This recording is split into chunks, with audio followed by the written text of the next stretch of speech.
কতটুকু পারবো জানি না। আসলে সবার হেল্প ছাড়া তো একা একা সম্ভব না। আমি স্বপ্ন দেখলে তো স্বপ্ন আসলে পূরণ করার দায়িত্ব সবার।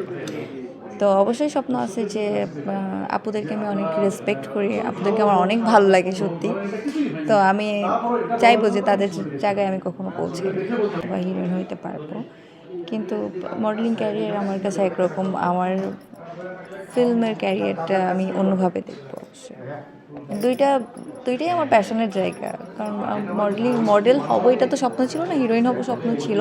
তখন মডেল আসলে কাজ করতে করতে কিন্তু আমাদের কাজের প্রতি ভালোবাসা তৈরি হয়েছে। তো আমারও ওইখানে একটা ভালোবাসা আবেগ একটা আছে বা তৈরি হয়েছে, কিন্তু এইটা তো আমার ছোট থেকেই আবেগ, ছোট থেকেই ভালোবাসার জায়গা ছিল। আবার মানে এমন দুইটা মিলে আর কি ভয়ঙ্কর ছিল। কারণ ওরকম পরিবেশে আসলে তো আমরা কেউ থেকে অভ্যস্ত না, শুধু আমার না সবারই কষ্ট হয়েছে।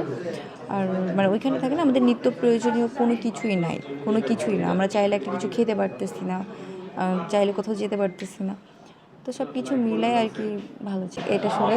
মানে আমি রাজশাহী শহরে যখন রাতে আমি ইভান আমাদের টিম মেম্বার সবাই ঘুরতে যাইতাম, তো আমি চিন্তা করতাম এই রাজশাহীর মানুষগুলা কেন এত সুন্দর শহর রেখে ঢাকাতে যায়, কেন? আমার শহর যদি রাজশাহী হতো আমি কখনোই হয়তো বা ঢাকাতে আসতাম না। আমি সত্যিই বলছি আমি কখনো আসতাম না, কারণ এত সুন্দর শহর রেখে আমি কখনো আসছি। যে মানুষ ভাবে এটা সত্যি, বাট মনে হয় না মডেলরা এত একটা পাত্তা দেয়। কারণ যারা এখানে নাই তারা তো ভাববেই। কিন্তু আমি সত্যি একটা কথা বলি, খারাপ ভালো সব জায়গায় আছে, সব জায়গায়। মিডিয়ার পিছে অনেক কষ্ট থাকে, অনেক ত্যাগ থাকে।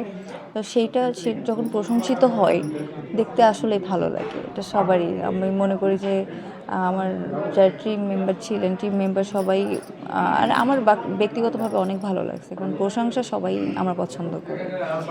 অসম্ভব ভালো লাগছে।